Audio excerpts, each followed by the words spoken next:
주님의 시선으로 다시 바라보기. 네, 주님의 시선으로 다시 바라보기라는 제목으로 말씀 나누도록 하겠습니다. 여러분 커피 좋아하십니까? 우리 커피 하면 떠오르는 사람이 있죠.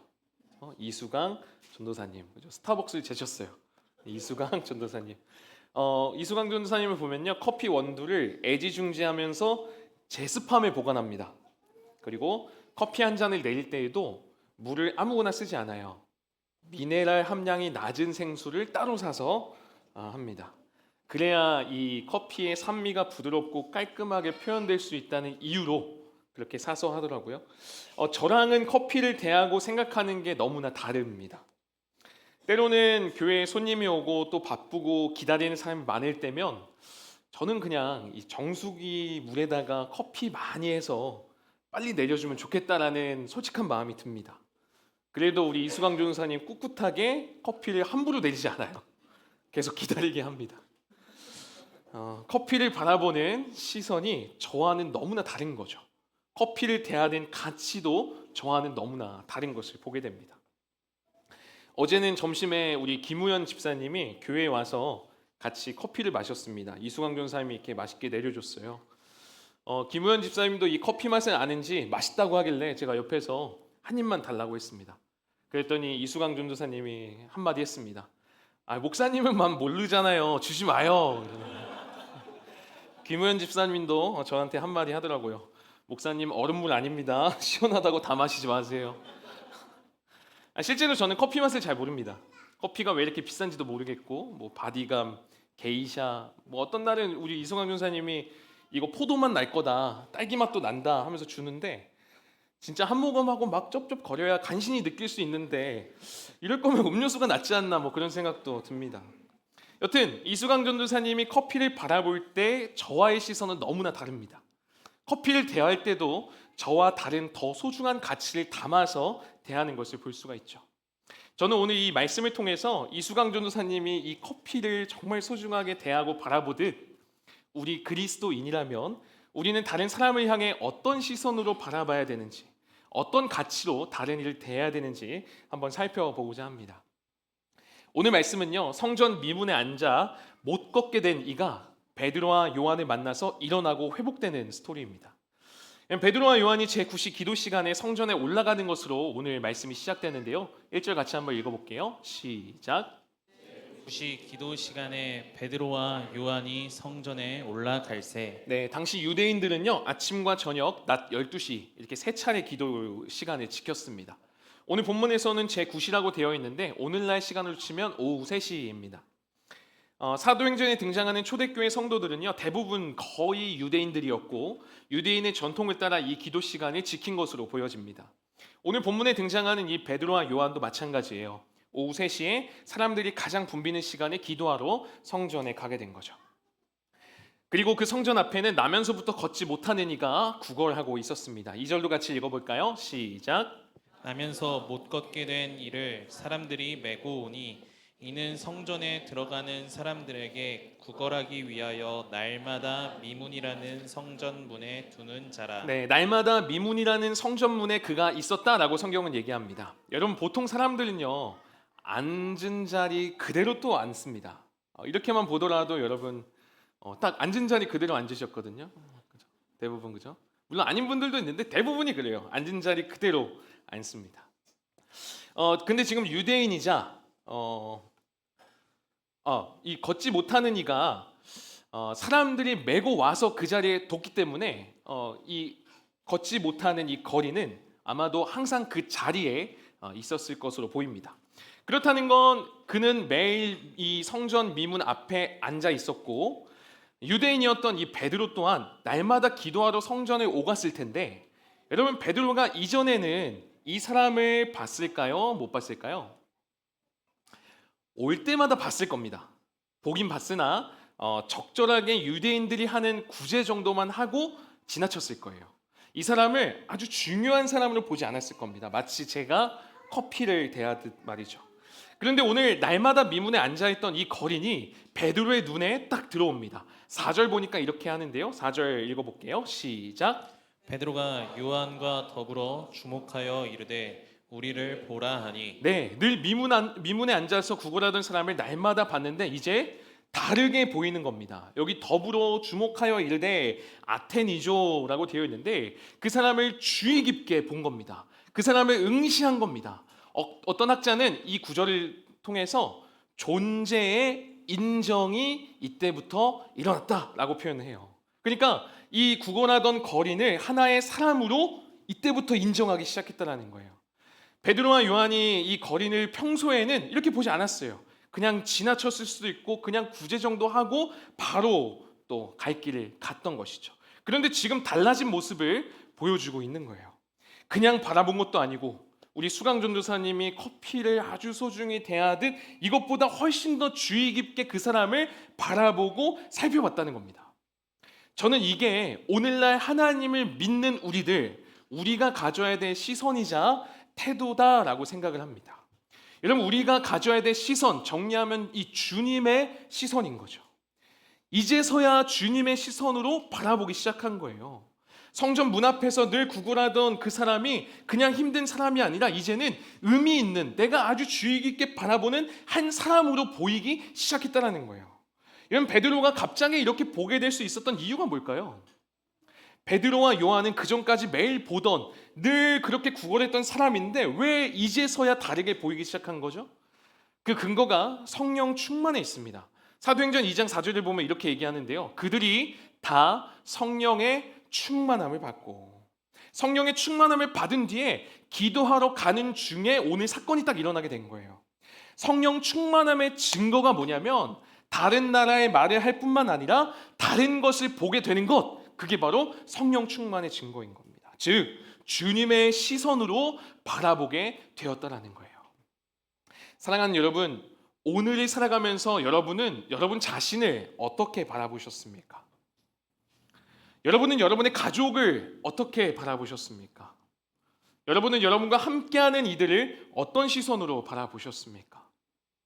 사람마다 바라보는 시선이 다 다릅니다. 그런데 성령을 받았다면, 성령을 받은 우리라면 다르게 볼 수 있어야 된다는 거예요. 겉모습만 보고 그냥 현상만 보고 그 사람을 판단하고 그 사람을 정죄하는 게 아니라 그 안에 담겨있는 아픔을 볼 수 있게 돼야 되는 거죠. 그 사람에게 담겨있는 필요를 보게 돼야 되는 거죠. 그 사람에게 있는 상처를 볼 수 있어야 된다는 것입니다. 베드로가 성령을 받음으로 이 주님의 시선을 얻게 돼서 성전 미문에 앉아 구걸하던 그를 이제야 다르게 보기 시작했다는 거예요. 여러분, 저는 적지 않은 시간 청소년들을 담당해서 이제 사역해 왔어요. 그런데 제가 최근에 청소년들을 바라보는 시선이 조금씩 달라짐을 제가 느낍니다. 이전만큼 이들을 위해 기도한 적이 있나 싶기도 해요. 지난주 광고 때 이제 기도 후원자들을 모집해서 제가 매일 기도 제목을 정리하고 매일 기도 제목을 나누며 같이 기도하면서 저도 모르게 주님의 시선이 회복된 게 아닐까 싶은 생각을 해봅니다.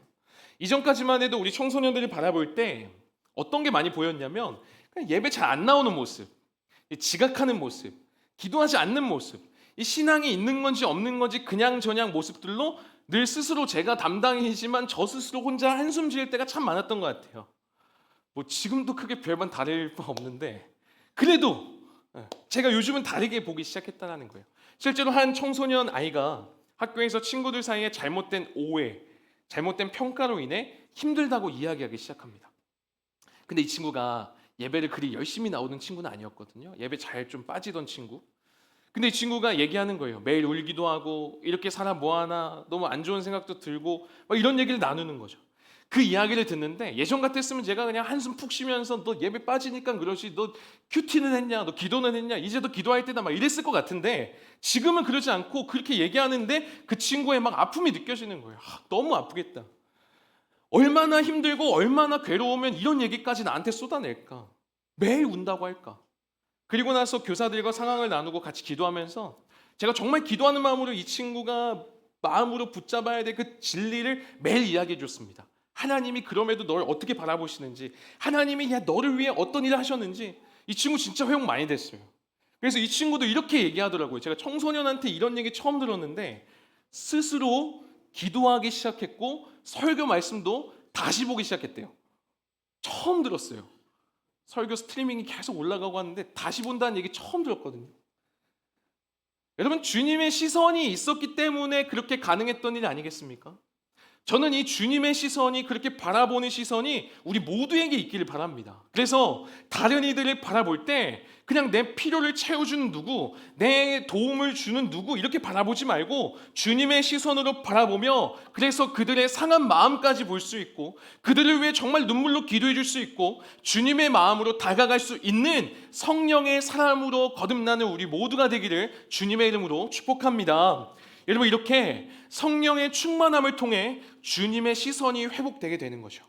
그리고 6절인데요, 우리 그리스도인이 가져야 될 또 다른 시선이 하나 또 등장합니다. 6절 같이 읽어볼게요. 시작. 금과 금은 내게 없거니와 내게 있는 이것을 내게 주노니 나사렛 예수 그리스도의 이름으로 일어나 걸으라 하고. 아멘, 아멘. 은과 금은 내게 없거니와 내게 있는 것을 내게 주노니. 여러분, 우리가 예수님을 믿고 성령을 받은 우리들은 다른 이를 주님의 시선으로 바라볼 수 있을 뿐만 아니라 또 하나 뭐냐면 내게 없음이 아니라 내게 있는 것을 보게 돼요. 여러분, 우리는 살아가면서 끊임없이 비교합니다. 어떤 비교죠? 다른 이로부터 내게 없는 것을 계속해서 비교합니다. 저 사람은 있는데 나는 없고, 저 사람은 경험했는데 나는 못했고, 저 사람은 가졌는데 나는 여전히 없고.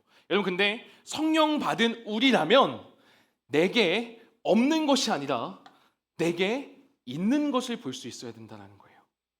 여러분, 우리에게 있는 것이 무엇이죠? 베드로와 요한은요, 여러분 사도행전 2장을 보면 아시겠지만 초대교회 공동체는 물질을 서로 통용했습니다. 가난한 자가 없도록 하기 위해서 모든 재산을 그렇게 다 쏟았기 때문에 이들에게 은과 금 없었어요. 그러나 그들에게 있었던 것이 있었습니다. 뭐라고 얘기하죠? 나사렛 예수 그리스도의 이름이 있었다라고 얘기해요. 여러분, 우리에게도 이거 있는 거 아닙니까? 여러분, 우리에게도 나사렛 예수 그리스도의 이름이 있습니다. 우리에게 복음이 있어요. 우리에게 하나님의 은혜가 있습니다. 우리에게 주님의 사랑이 넘치도록 있어요. 이걸 볼 수 있는 시선 또한 우리에게 있어야 된다는 거예요. 그리스도인이라면, 교회라면 나사렛 예수 그리스도의 이름의 그 능력, 여러분 이거 가지고 있으면 되는 거 아닙니까? 그래서 그리스도인 아니에요? 그래서 교회인 거잖아요. 근데 만일 예수 그리스도의 이름의 능력이 없다면 그게 어떻게 교회라고 할 수 있습니까? 예수 그리스도의 이름이 없다면 그게 어떻게 그리스도인이 되겠습니까? 여러분, 우리가 세상에 줄 수 있는 것이 세상이 어떤 기대하는, 다른 이들이 기대하는 은과 금은 아닐 수 있어요. 그거 우리가 못 줄 수 있어요. 하지만 여러분, 우리는 그들에게 다른 것을 줄 수 있어요. 이 세상이 기대하는 것보다 훨씬 더 좋은 그 이상을 줄 수 있는 게 바로 우리 그리스도인이자 교회임을 여러분 기억하시기 바랍니다. 여러분, 나면서부터 걷지 못하는 이에게, 이 거린에게 이 세상은 뭘 줄 수 있죠? 은과 금 줄 수 있어요. 그러나 단 한 번도 걷지 못했던 그가 이전과는 전혀 다른 삶을 살게 하는 거, 여러분 이거 은과 금으로 되지 않습니다. 실력으로 되지 않습니다. 예수 그리스도의 이름으로 가능케 되었다는 거예요.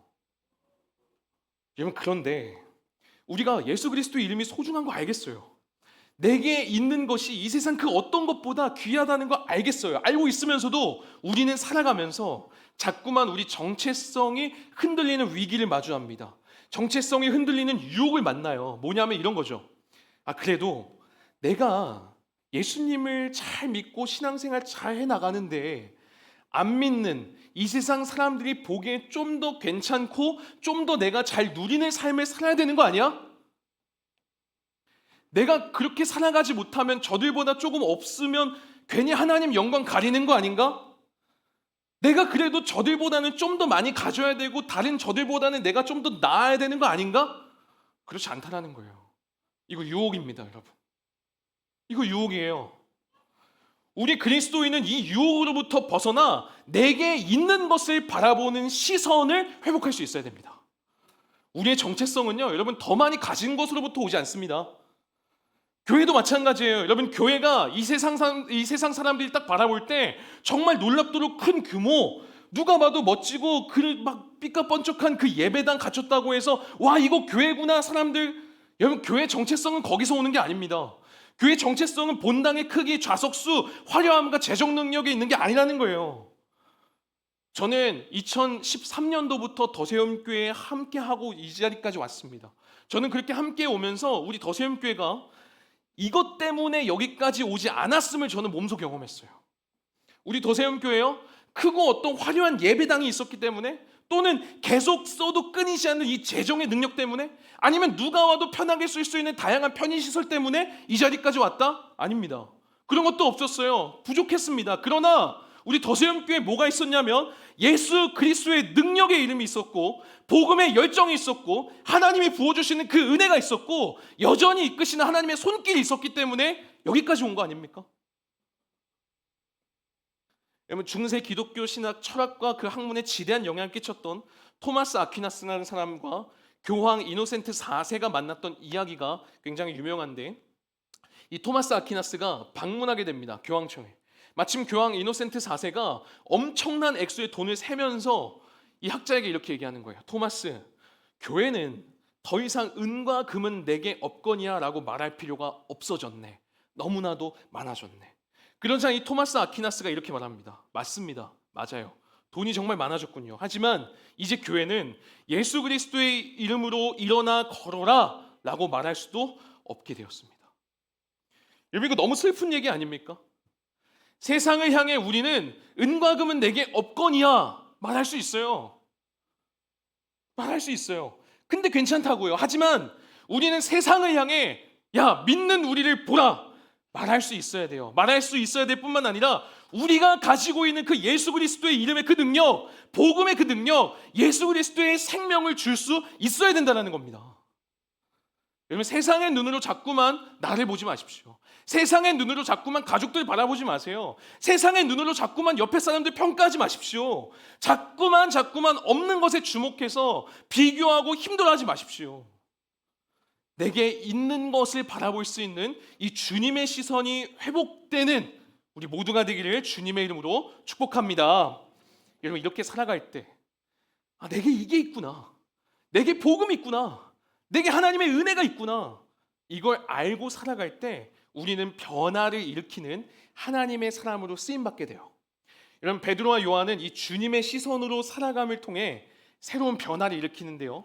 오늘 본문 4절과 7절을 같이 한번 읽어볼게요. 시작. 베드로가 요한과 더불어 주목하여 이르되 우리를 보라 하니 오른손을 잡아 일으키니 발과 발목이 곧 힘을 얻고. 아멘. 사랑하는 여러분, 여기서 보니까 주목하여 그 사람을 봤다라고 얘기해요. 여러분, 혹시 살아가면서 구걸하는 그 사람을 향해서 눈을 맞추신 적이 있으십니까? 구걸하고 힘들어하는 그 사람을 향해서 여러분 손잡으신 기억이 있으십니까? 구걸하는 사람이 아니더라도 힘들어하고 괴로워하는 일을 향해서 그 상대의 존재를 인정하듯이 여러분 그 사람을 향해 따뜻하게 눈을 맞추며 손을 잡은 기억이 있으십니까? 아니면 교회 안으로 한번 봅시다. 교회 안에서도 평소와 다르게 지쳐 보이는 일을 향해 여러분 손 내밀어서 따뜻하게 잡아주신 적 있으십니까? 이 사람 왜 그러지? 왜 이렇게 힘들어 보이지? 여러분, 사실 귀찮을 때가 많습니다. 무시할 때가 대부분입니다. 아니, 사실 그보다는 우선 그렇게 힘들어하는 이가 잘 보이지가 않아요. 내가 더 힘든 것 같아요. 내가 더 억울해 보여요. 내가 더 괴로워 보여요. 왜요?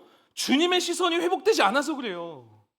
근데 이 베드로, 주님의 시선이 회복되니까 주님의 시선으로 그를 바라볼 뿐만 아니라 어떻게 합니까? 다가가요. 다가가서 손 내밀기까지 합니다. 여러분, 우리에게 이 다가감이 필요해요. 왜냐하면 그럴 때 여러분 주변의 그 한 생명, 한 인생이 바뀌어지는 놀라운 일이 일어나는데 우리가 쓰임받을 수 있기 때문에 그렇습니다. 일평생 이 성전문 앞에서 구걸하며 걷지 못했던 그가 완전히 새로운 인생으로 어떻게 바뀌게 됐다고요? 베드로가 가졌던 그 주님의 시선, 그리고 다가감, 그리고 그를 향해 손 내밀어 줌을 통해서 그가 변화된 거예요. 여러분, 근데 오늘 사건이요, 단순히 이 안진뱅이가 일어났다, 못 걷던 이가 걸었다, 회복되었다 정도가 아닙니다. 사진을 보시면 걷지 못하는 거린이 있던 장소가 바로 이 미문이라고 표시된 곳입니다. 표시가 두 개가 되어 있는데 학자들마다 견해가 달라서 제가 둘 다 표시해 달라고 했어요. 학자들마다 견해가 두 가지가 있어요. 하나는 뭐냐면 이 안진뱅이가 몸이 성치 않았기 때문에 들어갈 수는 없었고 저기 제일 오른쪽에 미문이라고 표시된 곳에 앉아 있었다라는 견해가 하나 있고, 아니다, 여인의 뜰까지는 지나가서 니카노르문이라고 써 있는 곳에 있었다라는 두 가지 견해가 있습니다. 여러분 어찌되었든 어디에 있었든 그는 하나님의 임재와 은혜를 상징하는 성전 안쪽까지는 갈 수 없었던 사람입니다. 근데 그렇다고 완전히 이방인으로서 은혜를 모르는 성전 밖에 있던 사람도 아니에요. 은혜의 그 성전 안쪽과 복음이 전해지지 않은 그 이방인의 뜰 성전 밖 사이에 여기 있는 것도 아니고 이 사이 애매한 위치에 있던 사람이 바로 이 걷지 못했던 거린이었습니다. 한쪽을 바라보니까 소망이 있어 보이는데 또 한쪽을 바라보니까 무기력해질 수밖에 없는 그 두 가지가 공존하는 곳에 있었다라는 거예요. 하나님이 가까운 것 같으면서도 뭔가 애매한 장소에 있었다는 거죠. 근데 제가 이거 말씀을 준비하다 보니까 사실 우리가 그렇지 않습니까? 우리가? 저는 이거 준비하는데 제가 그런 것 같은 거예요. 제가 분명히 하나님의 자녀라고는 하고 하나님을 믿는다고는 하는데 하나님과 가까운 것 같으면서도 뭔가 제 삶을 보니까 애매한 거예요. 걷지 못하는 이 거린과 같이 제 삶을 돌아보니까 어디 하나가 온전치 못한 삶을 계속해서 살아가는 거예요. 하루 이틀 이겨내 보겠는데 그렇게 온전치 못한 삶이 계속 반복되어져 가는 거죠. 이거 어떻게 해야 될까? 저거 어떻게 해야 될까? 시간이 지날수록 더 절망스러운 거예요. 하나님을 만나는 곳이 바로 눈앞에 있음에도 불구하고 그 은혜를 충만하게 누리지 못하는 겁니다. 이건 솔직한 우리의 모습 아닙니까? 근데 그런 인생을 향해 주님의 시선이 우리를 향한다는 거예요. 그런 우리 향해서 주님의 시선이 머물게 됩니다. 또한 우리 주님 어떻게 하세요? 우리를 향해 나아가 따뜻한 손을 잡아 우리를 일으켜 주시잖아요. 여러분 그 은혜를 알았기에, 그 은혜를 경험했기에, 그 은혜를 누렸기에 여러분 이 자리에 나온 거 아닙니까? 그래서 우리의 인생 바뀐 거 아닙니까? 그래서 지금 이 자리에 나와 하나님을 아버지라 부르며 마음 다해 기도하고 예배하며 하나님의 자녀로 이전과는 전혀 다른 삶을 살게 되는 거 아닙니까? 여러분 이거는 은과 금으로 가능한 일이 아니라고요. 이건 주님의 능력이고 주님의 은혜입니다. 이걸 경험한 사람들이 우리예요. 오늘 걷지 못했던 이 거린도 마찬가지입니다. 베드로가 그를 주님의 시선으로 바라보고 손을 내밀어 그의 손을 잡아주고 일으켜줬을 때 그의 인생이 일평생 거린이었고 걷지도 못했고 예배하지도 못했던 그의 인생이 재정의됩니다. 완전히 바뀌어져요. 8절 같이 한번 읽어볼게요. 시작. 서서 걸으며 그들과 함께 성전으로 들어가면서 걷기도 하고 뛰기도 하며 하나님을 찬송하니. 네, 뛰어서서 걸을 뿐만 아니라 그들과 함께 어디로 들어갔다고요? 성전으로 들어갔습니다. 성전.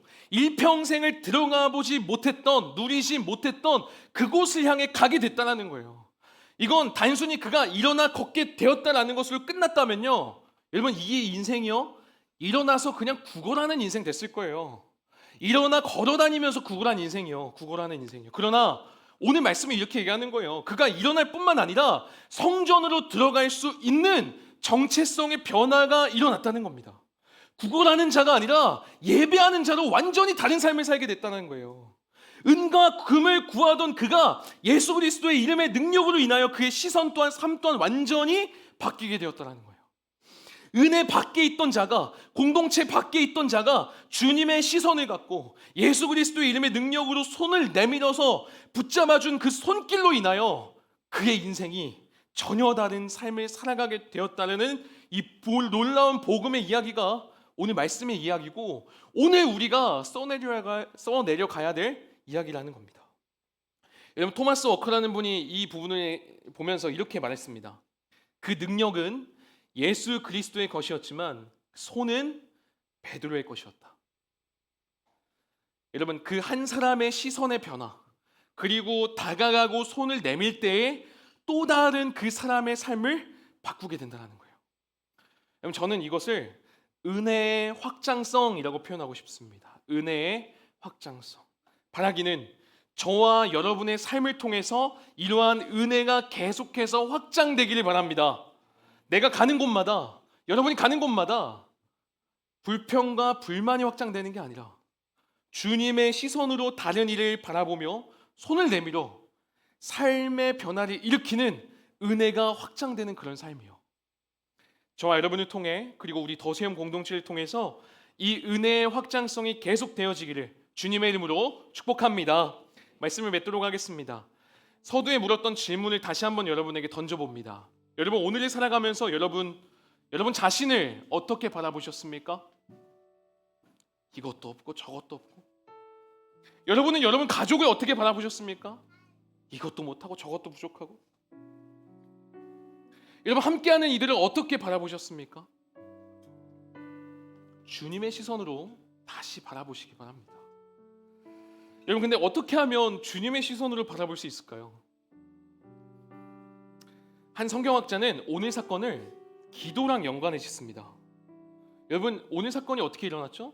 기도하러 성전에 올라갈 때에 오늘과 같은 놀라운 기적이 사도들의 손을 통해서 일어났다라고 정리를 합니다. 실제로 여러분, 이 누가복음과 사도행전을 기록한 누가가요, 선교 여행 속에서도 기도하러 기도의 장소를 가던 중 놀라운 기적을 경험함, 그걸 이제 제시하는 것도 곳곳에 보입니다. 보세요. 기도할 곳이 있을까요? 기도하러 가려고 하는데 그런 일들, 기도하는 곳에 가다가 점치는 귀신을 만나는 그런 놀라운 일들. 그래서 이렇게 정리해요. 뿐만 아니라 은과 금을 구하는 것이 아니라 하나님을 향해 기도하고자 마음을 향할 때 가장 좋은 것을 주신다는 인상을 지울 수가 없습니다 라고 성경학자는 얘기합니다. 여러분, 오늘 기도하러 나오신 거 아닙니까? 그럼 기도하면서 무엇을 구하시겠어요? 어떤 마음으로 오셨습니까? 은과 금을 구하고자 이 자리에 오셨습니까? 은과 금이 그래도 있었으면, 그런 마음이세요? 은과 금으로 안 된다니까요. 그거 경험한 게 우리잖아요. 우리가 기도할 때 하나님은 우리에게 가장 좋은 것을 주시는 아버지라고 얘기하고 계세요. 뭘 주시죠? 누가복음 11장 13절 같이 한번 읽어봅니다. 시작. 좋은 것을 자식에게 줄 줄 알거든 하물며 너희 하늘 아버지께서 구하는 자에게 성령을 주시지 않겠느냐 하시니라. 아멘. 여러분, 좋은 것을 주시는 그 하나님 아버지께서 오늘 우리가 기도할 때, 그리고 기도하면 나아갈 때 가장 좋은 선물을 주시겠다 약속하셨습니다. 그 선물을 통해 우리는 주님의 시선을 회복할 수 있는 거예요. 그 선물을 통해 우리는 이 세상을 다르게 바라볼 수 있습니다. 다르게 살아갈 수 있어요. 다가갈 수 있습니다. 손을 내밀 수 있어요. 그렇게 은혜를 확장시키는 삶으로 쓰임받을 수 있다고요. 오늘 이 밤에 우리가 은과 금은 없더라도 그것보다도 더 가장 좋은 것 주시는 그 하나님을 신뢰하며 나아갑시다. 그래서 이전에 보지 못했던 것을 볼 수 있는 그 주님의 시선이 회복되어서 새로운 변화를 일으키는 주님의 손으로 쓰임받는 우리 모두가 되기를 주님의 이름으로 축복합니다. 말씀 기억하며 함께 찬양하고 기도하겠습니다.